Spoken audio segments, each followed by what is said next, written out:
The National Weather Service in Corpus Christi has issued a tornado warning for central Webb County in south-central Texas until 7:15 p.m. Central Daylight Time.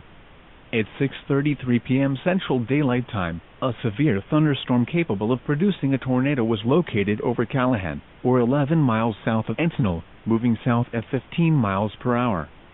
Hazard: tornado and ping-pong ball size hail. Source: radar indicated rotation. Impact: flying debris will be dangerous to those caught without shelter. Mobile homes will be damaged or destroyed. Damage to roofs, windows, and vehicles will occur. Tree damage is likely. This dangerous storm will be near BULLETIN as around 6:55 p.m. Central Daylight Time. Laredo and Unitech Industrial Park around 7:15 p.m. Central Daylight Time. Take cover now. Move to a basement or an interior room on the lowest floor of a sturdy building. Avoid windows. If you are outdoors, in a mobile home, or in a vehicle, move to the closest substantial shelter and protect yourself from flying debris.